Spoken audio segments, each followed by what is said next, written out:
Friends, सबैलाई स्वागत गर्न चाहन्छु। सबैजना खुसी छ होला, हामीले टेस्ट सिरिज सुरु गरेका छौँ। भर्खरै हाम्रो के छ टेस्ट सिरिज मात्रै, हाम्रो च्याप्टर 1 र टेस्ट सिरिज 1 मेकानिक्सको सुरु भएको छ आजबाट हाम्रो। यसको लागि तिमीहरू सबैजनालाई एकदम धेरै धेरै धेरै लक्की छौ तिमीहरू। टेस्ट सिरिज दिनको एकदम एक्साइटेड भौ सबैजनाहरू टेस्ट सिरिजको लागि, किनभने भर्खरै हामी सुरु गरेका छौँ। यो एकदम नयाँ नयाँ यो एउटा मात्रै टेस्ट सिरिज दिएको छौ तिमीहरूले अहिलेसम्म। ल हेरौँ चाहिँ क्वेसनहरू कस्तो कस्तो आएको छ त नि, नयाँ नयाँमा हेरौँ त कस्तो कस्तो क्वेसन हालेका छौ यसमा। भनेको यो तिमीहरूको फर्स्ट टेस्ट सिरिज भएको कारणले गर्दा तिमीहरूले बिगार्न सक्छौ भनेर एकदम सजिलो सजिलो क्वेसन राखेका छौँ। र अरू टेस्ट सिरिज हाम्रो यो धेरै तिमीहरूको सी नआउने जेलसम्म राखिन्छ। यदि तिमीहरूको राम्रो रेस्पोन्स पायो भने र एउटा कुरो पोइन्ट टु बी नोटेड चाहिँ तिमीहरूले के गर्नुपर्छ भने प्रत्येक टेस्ट सिरिजमा तिमीहरूको लागि के गर्नुपर्छ, तिमीहरूको 1K लाइक र तिमीहरूको जतिसुकै भ्युज आए पनि हामीलाई भ्युजसँग मतलब छैन। किनकि हामी कुनै पनि हाम्रो यहाँ बिजनेसको कुरा होइन, हामी यहाँ केही पनि हाम्रो तिमीहरूलाई हेल्प गर्न आएको। तर भनेको 1K लाइक चाहिँ जरुरी गर्नुपर्छ तिमीहरूले। जसरी गर्नु पऱ्यो कि सेयर गर्नु पऱ्यो भिडियोलाई। एनी हाउ हामीलाई लाइक कमेन्ट चाहिँ सेयर चाहिँ एकदम चाहियो, तिमीहरूको सपोर्ट चाहियो। इन्ट्रान्स नेपाल फ्यामिलीले चाहिँ तिमीहरूको लागि एकदम हेल्प गर्नको लागि हामी आएका छौँ। त्यति भन्दै अब क्वेसन नम्बर 1मा हेरौँ। यो भनेको टेस्ट सिरिज 1मा छ, तिमीहरूले यहाँबाट देख्न सक्छौ। हाम्रो के छ मेकानिक्सको हाम्रो टेस्ट सिरिज 1 भर्खरै सुरु गरेको। कतिजनाले दियो, कस्तो भयो आजको इक्जाम, तिमीहरूको रिजल्ट पनि आइसक्यो होला मेलमा। अनि त्यसपछि लाइभ क्लासमा पनि अब तिमीहरू हेर। यो मेकानिक्सको 1 को हेर। मेकानिक्स 1 हुँदैछ लाइभ डिस्कसन र इन्ट्रान्स नेपाल युट्युब च्यानल। ल त्यसपछि क्वेसन सुरुको 1 नम्बरको क्वेसन छ, the greatest distance that Hari can throw is. Hari भनेको any man can throw, man क्यानमा हेर, म्यान क्यान थ्रो इज यच। तर म्याक्सिमम हाइट भनेपछि कति हुन्छ, ग्रेटेस्ट डिस्टेन्स याद छ भने क्यान थ्रोमा म्याक्सिमम हाइट भनेको कति हुन्छ, याच/2 हुन्छ भनेपछि हो कि नै भन त। के किन हुन्छ भने हाइट गर्छ भने हाइटमा गर्छ, यस डिस्टेन्समा यसले रेन्जमा फाल्छ भने, तर माथिपट्टि कति फाल्छ, याच/2। Simple क्यानको relation. तर अर्को आर इक्वल्स टु 4 दुइटै कुरा म्याक्सिमम हाइट र म्याक्सिमम डिस्टेन्स हुँदाखेरि कति हुन्छ तिम्रो भन त, कति हुने भयो। आर भनेको हाम्रो कति हुने भयो, आर रेन्ज भनेको 4 टाइम्स द म्याक्सिमम हाइट। अनि म्याक्सिमम हाइट भनेको कति हुने भयो, r/4। Good, okay. अर्को हेरौँ। अर्को छ, if a person throw a stone into air from moving train the path of the stone seen by Hari on the train. हेर त ट्रेनमै हरि छ नि, हाम्रो हरिसोल्टी भित्रै छ भनेपछि ट्रेनमै देखेको छ भने सुरुको कुरो ट्रेनकै मान्छेले देख्दा पनि स्ट्रेट लाइन हुन्छ सुरुको केस। यदि ट्रेनभन्दा बाहिरको मान्छेले देख्यो भने त्यो प्याराबोला देख्छ भनेपछि ट्रेनकै मान्छेले भनेपछि प्याराबोला गयो। स्ट्रेट लाइनमा हेर्दा 3टा स्ट्रेट लाइन दिएको छ, एउटा 2टा 3टा, जसमध्ये के छ ट्रेन चाहिँ हाम्रो कसरी सर्टन यो भेलोसिटी होरिजेन्टली हिँडेको हुन्छ, हो कि नै भन त। अनि त्यसपछि तिमीले के हुन्छ, यो डाइरेक्सनमा कोइनलाई फाल्छौ भनेपछि के हुन्छ भने तिम्रो यो कोइनको पनि यो भेलोसिटी हुन्छ नि त। दुइटैको यो भेलोसिटी सेम भएर क्यान्सल हुन्छ भनेपछि तिम्रो भर्टिकल स्ट्रेट लाइन चाहिँ तिमीले हरिले देख्ने भयो। भनेपछि होरिजेन्टल त के ट्रेन पनि हिँडेको छ, हरि नि त्यत्तिकै त्यही ट्रेनमा बसेर मस्त हरि पनि हिँडेको छ। अनि त्यसपछि भनेपछि तिम्रो किन कोइन पनि होरिजेन्टलमा हिँडेको छ भने चाहिँ भर्टिकल स्ट्रेट लाइन चाहिँ देख्ने भयो। यसरी सम्झिनुपर्छ इच एन्ड एभ्री कुरालाई बुझेर। अर्को छ, which is not the unit of distance. Distance चाहिँ युनिट के होइन, सबै के छ एकदम 1 मार्क्सको क्वेसन इजी हालेको छौँ है। पर सेक भने हाम्रो डिस्टेन्स भयो, आर्मस्ट्रङ भयो, सेक भनेको टाइमको डिस्टेन्स भइहाल्यो है, युनिट भयो। डायमिटर अफ द न्युक्लियसको डायमिटर भनेको हाम्रो कति हुन्छ, जहिले फर्मी हुन्छ। तर भनेको एटमको डायमिटर भनेको 10 को पावर -10, जसलाई भन्छ के भन्छ, आर्मस्ट्रङ भन्न आएछ, भन्न सकिन्छ है, एन्जस्ट्रोम भन्न सकिन्छ जुन भनेको हाम्रो 10 × 10 को पावर -8 आयो। अर्को, which of the flowing have the same dimension भन्छ, प्रेसर र हुने कुरै भएन। थर्मल क्यापेसिटी इन्टेन्सिटी चाहिँ चेक गरेर हेर। सोलर कन्सट्यान्ट र इन्टेन्सिटी सबैलाई थाहा छ। सोलर कन्सट्यान्ट भनेको के हो, हाम्रो इन्टेन्सिटीसँग बराबर हुन्छ। इन्टेन्सिटी भनेको हाम्रो के हो, इनर्जी रेडिएटेड पर एरिया पर युनिट टाइम भनेको यो दुइटाको एउटै इन्टेन्सिटी आउँछ। वर्क र मोमेन्टमको हुने कुरै भएन, चेक गर्ने अगाडि बढ्ने हो है। ल ठिक छ, very easy. Torque due to gravitational force on a body about the centre of mass भनेको टर्क भनेको हाम्रो के हो, फोर्स इन्टु पर्पेन्डिकुलर डिस्टेन्स हो कि पर्पेन्डिकुलर डिस्टेन्स हो। Perpendicular distance from the axis of the rotation हो। तर मेन कुरा भनेको के छ, हाम्रो सेन्टर अफ द मास, कुनै पनि बडीको सेन्टर अफ द मासमै चाहियो रे। हाम्रो के हुन्छ, एक्सिस अफ रोटेसन यो भयो भने बडीको सेन्टर अफ मास यहीँ परेको भएन पर्यो भनेपछि अनि यहीँनिर कति हुन्छ टर्क भनेपछि टर्क इक्वल टु 0 भएन, डिस्टेन्स चाहिँ 0 हुन्छ। F into 0 equals to T equals to 0 भनेपछि G is the correct answer. अर्को छ, surface tension is due to, केले गर्दा सर्फेस टेन्सन भनेपछि सर्फेस टेन्सन, इलास्टिसिटी, भिस्कोसिटी भनेको के हुन्छ, इन्टरमोलिकुलर फोर्सले गर्दा हो किनभने इन्टरमोलिकुलर इन ओरिजिन भन्छ यिनीहरूलाई। तर यो चाहिँ के, सर्फेस टेन्सन र भिस्कोसिटी भनेको कोहेसिभ फोर्स, इन्टरमोलिकुलर कोहेसिभ फोर्सले गर्दा हो है, intermolecular cohesive force. Circular motion के छ सर्कुलर सरर भएपछि के हुन्छ certain time period T time पिरियडमा यो के हुन्छ पेरियोडिक भएको हुन्छ रिपिट भएको टी टाइम पिरियडमा एउटै मोसनमा पेरियोडिक भएको हुन्छ सर्टेन टाइम पिरियड पछि मोसन रिपिट हुन्छ त्यसले गर्दा पेरियोडिक भइहाल्यो अनि एसएचएम हुँदा हुने कुरा भने एसएचएम हुनको लागि के प्रिन्सिपल फलो गर्नु पर्यो the acceleration directly proportional displacement from the in negative direction SHM हुने कुरा भएन अनि त्यसपछि periodic but not SHM is the correct answer hope you सबैले मिलायो होला यसको एन्सर सबैले तातो हेर्ने आज लाइभ दिएको छैन आजै हेर्नु पऱ्यो तिमीहरूले भिडियो पछि हेऱ्यो भने त मजै भएन के बिगारे कहाँ बिगारे भन्ने कुरा बल्ल याद हुन्छ नि त अर्को छ value of G is same at D and याज भनेपछि डाइरेक्ट त्यही भएर त्यही लगाइदियो जीमा र याजमा भनेको के हुन्छ माथि जीमा 1 माइनस याज by R equals to 1 minus 2d by R यतापट्टि डी गर्न पर्ने है तिमीहरूको लागि के छ डेप्थ भनेको अन्त खास यतापट्टि डी यतापट्टि याज गर्न पर्ने है ल ठिक छ केही प्रब्लम छैन याज बाई आर अब भनेपछि यो के भयो 2h इक्वल्स टु डी आयो कि आएन भन त depth equal 2h equals to D भनेपछि त्यही हेरिहाल्ने है भेरी भेरी इजी यो भनेको के हुन्छ द आर एकदम कम्पेरेबल होइन है हाम्रो हाइट के छ height is less than equals to R यदि कम्पेरेबल भएन अर्को फर्मुला लगाउन सकिन्छ जिएम बाई आर प्लस एचको whole square The size of Earth is reduced to half. The mass being same, the time period will be the mass being same, the time period will be सबैले थाहा यसको answer 6 हो भन्ने तर कसरी गरेको भने I equals to omega equals to constant हाम्रो अर्थ कस्तो हुन्छ सर्कुलर हुन्छ त्यही भएर यसको मोमेन्टम इनर्सिया भनेको के हुन्छ एम आर स्क्वायर मास बिङ कन्स्ट्यान्ट भयो अरू कुरा कन्स्ट्यान्टलाई छोडिदिएँ मैले डिभाइडेड 1 बाई टाइम पिरियड मात्रै गरेँ इक्वल्स टु यो जिरोको ठाउँमा यो कन्स्ट्यान्ट हुनुपर्ने हो खास कन्स्ट्यान्ट हो अरू सबैबाट हेर्दाखेरि डाइरेक्टली के देखिन्छ भने यहाँबाट T is directly proportional to R square ल भने त साइजलाई के गरियो अब 1/2 भनेको 1/4 गरियो इन्टु भनेको कति हुन्छ यो टाइम पिरियड भनेको कति हुन्छ 24/4 भनेको 6 answer very very important very very constant when the temperature of the gas increases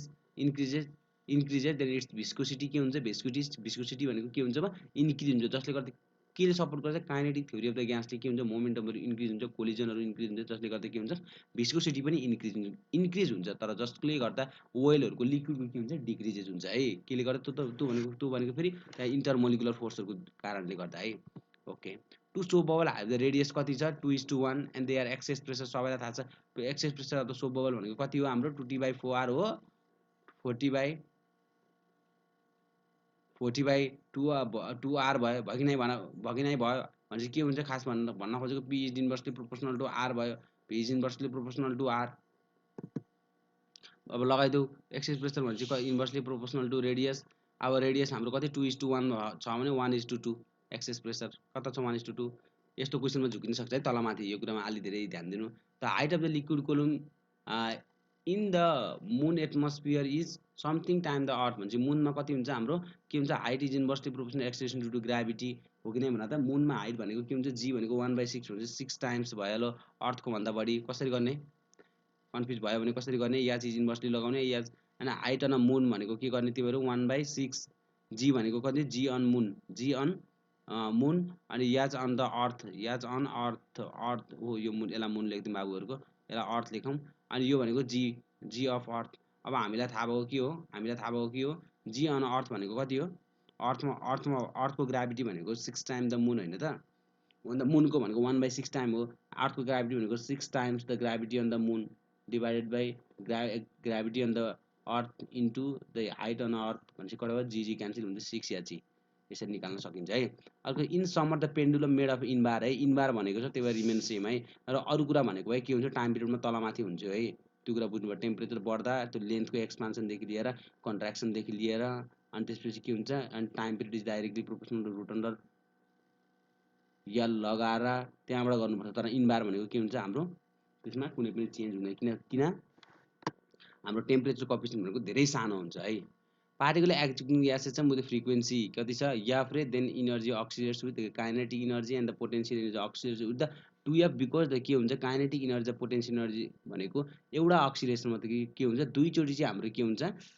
चाहिँ हाम्रो म्याक्सिमम चाहिँ यहाँनिर के हुन्छ हाम्रो तिम्रो यहाँनिर के हुन्छ भेलोसिटी पोटेन्शियल यहाँनिर एकचोटी म्याक्सिमम यहाँनिर फेरि एकचोटी पोटेन्शियल म्याक्सिमम भनेपछि यहाँनिर के हुन्छ एकचोटी काइनेटिक म्याक्सिमम यता जाँदा फेरि यता आउँदा पनि यहाँ पनि काइनेटिक म्याक्सिमम भनेपछि दुईचोटी हुन्छ या सिस्टम एउटा फ्रिक्वेन्सी भनेको एउटा टाइम पिरियड हो नि त एउटा टाइम पिरियडमा कतिचोटी म्याक्सिमम हुन्छ इनर्जी भनेको दुईचोटी हुन्छ है दुईचोटी हो त्यही भएर हो the ratio of the angular speed of the minute hand and the hour hand र मिनट ह्यान्ड भनेपछि के हुन्छ एंगुलर स्पीड हुन्छ omega is inversely proportional to time period हैन डाइरेक्टली प्रोपोर्सनल टु फ्रिक्वेन्सी अब भनेपछि निकाल्देऊ त एङ्गुलर स्पिड इन्टु ओमेगा भनेपछि के छ मिनेट हेन्डको भनेको कति हुन्छ मिनेट हेन्डको 60 हैन मिनेट हेन्ड भनेको 60 हो आवर हेन्ड भनेको कति हो हाम्रो 12 हो नि त त्यसको टाइम पिरियड इन्टु 60 दुईटैलाई एउटै युनिटमा राख्नुपर्छ काट्नको लागि भनेपछि कति छ 2:1 B is the correct answer अर्को चाहिँ which of the following is dimensionless time हुने कुरो भएन सबैलाई थाहा छ टी हो सोलर कन्सटेन्ट त हुने कुरो भएन थाहा छ तिमीहरूलाई पानी structure constant is the correct answer यो भन्दा पनि यसको के दिन्छ तिम्रो इएच स्क्वायर भन्ने समथिङ यसको फर्मुला छ त्यो फर्मुला त दिन्छ है त्यो फर्मुलामा एकदम धेरै ध्यान दिनु सबैले अर्को बुलेट लसेस भन्छ भेरी भेरी इम्पोर्टेन्ट फर्मुला यो भेरी भेरी इम्पोर्टेन्ट कन्सेप्ट म यसमा कन्सेप्ट पनि भनिदिन्छु यदि 1/n टाइम्स द तिम्रो के छ n times the velocity n times the velocity भनेको छ भने पनि तिम्रो n टाइम्स द मोमेन्टम भनेको छ नि यो पेनिट्रेटिङको केसमा number of the number of the plank require भनेको नम्बर अफ त्यो हुन्छ नि तिम्रो कतिवटा तिम्रो स्ल्याबहरू चाहिन्छ भन्न खोजेको यदि 1/n छ यान चाहिँ तिम्रो के हुन्छ यो नम्बर अफ स्ल्याब भनेको यान equals to n plus 1/2 1/2 okay n/2 अर्को केसमा यो कुन बेलामा हो रे यान इक्वल्स टु अड भएको बेलामा अर्को केसमा छ यो बुझ्ने है धेरै क्वेसन आउँछ अरू टेस्टमा पनि धेरै क्वेसन हालिदिन्छु म यस्तो खालको अनि सबै कन्सेप्टहरू बुझ्ने तिमीहरूको अहिले यहाँ बुझ्ने यान equal n/2 equals to 2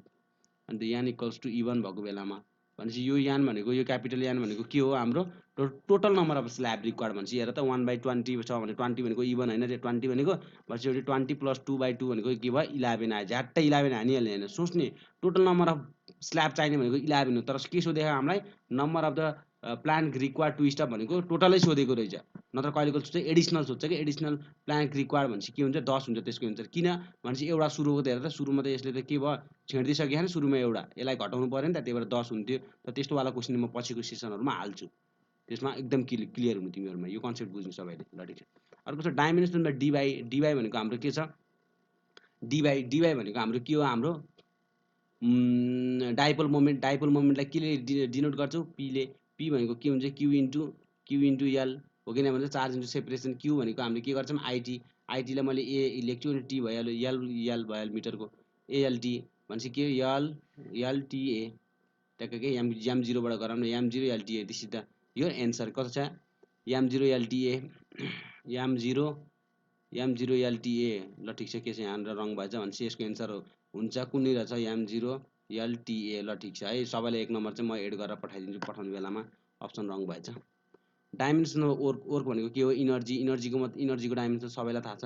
ML square T को पावर -2 पिभी भनेको जेसुकै भने वर्क र वर्क इनर्जीको डाइमेन्सन जब जहाँसुकै पनि हाम्रो के हुन्छ क्युभी सबै जेको भने पनि हाम्रो के हुन्छ जुल नै हुन्छ भनेको एमएलएसको टी को पावर -2 एमएलएसको टी को पावर -2 अर्को छ स्पेरिकल बल ल हेर्दा spherical ball rolls on table without slipping भनेको रोटेसनको कुरा छ the fraction of total energy associated with translation भनेपछि टोटल इनर्जी त ट्रान्सलेसनसँग कतिले एसोसिएटेड छ भनेर सोधेको छ भनेपछि अब हामीलाई के थाहा छ भने मोमेन्ट अफ इनर्सिया भनेको कति हो मोमेन्ट अफ इनर्सिया भनेको कति हो स्पेरिकल 2/5 एमआर स्क्वायर सोलिडको कुरा सम्झिया न केही देखेको छैन भने एमआर स्क्वायर यति देख्छ एम आई भनेको फेरि हामीलाई यो पनि थाहा एम के स्क्वायर के भनेको के हो radiation of gyration 2/5 MR square MM cancel अनि त्यसपछि यो कुराहरू डाइरेक्ट के स्क्वायर बाई आर स्क्वायर भनेर सम्झिने सबैको सोलिड फिगरको है सबै सोलिड फिगरको के स्क्वायर बाई आर स्क्वायर भनेर सम्झिने 2/5 कहाँ चाहिँ 2/3 कहाँ चाहिँ 1/2 सबैको के स्क्वायर बाई आर स्क्वायरमा सम्झिने किनभने इनर्जीमा धेरै सजिलो हुन्छ तिमीहरूलाई इनर्जी र टेन थीटाहरू निकाल्दाखेरि धेरै सजिलो हुन्छ अब निकालेको के चाहिँ fraction of total energy associated with the translation भन्छ ट्रान्सलेसनसँग एसोसिएटेड भएको कति इनर्जी छ हामी चाहिँ टोटल इनर्जी भनेको के हो टोटल इनर्जी भनेको हाम्रो के हो के स्क्वायर प्लस आर स्क्वायर हो कि नै भयो हो डिभाइडेड बाई हाम्रो के ट्रान्सलेसन भनेको आर स्क्वायर अब यसमा यहाँ मैले के गरिदिएँ +1 गरिदिएको यसमा हेर त के हुन्छ +1 गर्दाखेरि यसमा +1 गर्दाखेरि के हुन्छ तिम्रो 7/5 भयो 7/5 अब तिमीलाई के छ त fraction of total energy associated to translation भन्छ टोटल इनर्जी भनेको के हो टोटल इनर्जी भनेको यसलाई उतापट्टि लिएर जाऊ अनि यता अगाडिपट्टि चाहिँ तिम्रो टोटल इनर्जीलाई राख टोटल इनर्जी भनेको के हुने भयो तिम्रो 7/5 टाइम्स द 7/5 टाइम्स द हाम्रो तिम्रो के भयो यसलाई उतापट्टि translation energy due to translation भनेको यो चाहिँ तिम्रो करेक्ट एन्सर भयो 7/5 कता छ 5/7 7/5 नत्र यस्तो दुईटा अप्सनहरू नआउन सक्छ तिमीहरूको इक्जाममा एउटामा मस्त लगाउने 2/7 भयो पनि 7/2 भयो भने 5/7 भयो भने 7/5 भनेपछि ट्याक्क हान्ने अगाडि बढ्ने त्यस्तो आउँदैन किनभने रेसियोमा आउन सक्छ अरूमा आउँदैन ल ठिक छ है यो चाहिँ लास्ट क्वेसन छ आजको क्वेसन नम्बर 20 र यति क्वेसन गर्दै हामी बिदा हुन्छौँ र सधैँ तिमीहरूको कति छ हाम्रो 8 बजे टेस्ट गर्ने र 10 बजे लाइभ सेसन जोइन गर्न आउने सबैजना एकदम रेडी भएर र यस्ता टाइममा तिमीहरूको तलमाथि भयो भने पनि त्यो हामीले पछि तिमीहरूलाई इन्फर्म गरिहाल्छौँ र त्यसको लागि तिमीहरू भिडियोलाई म्याक्सिमम सेयर गर्ने लाइक सब्सक्राइब सेयरहरू एकदम तिमीहरूलाई गर्न मन लाग्यो गर त्यो आफ्नो कुरा भयो तर एकदम भिडियो चाहिँ एकदम धेरैभन्दा धेरै ठाउँमा पुग्नु पऱ्यो धेरैभन्दा धेरैले बेनिफिट पाउनु पऱ्यो ल राति हेरिरहेको छ मलाई थाहा छ सबैजनाले 10 बजे र गुड नाइट सबैजनालाई र ह्याभ ए स्विट ड्रिम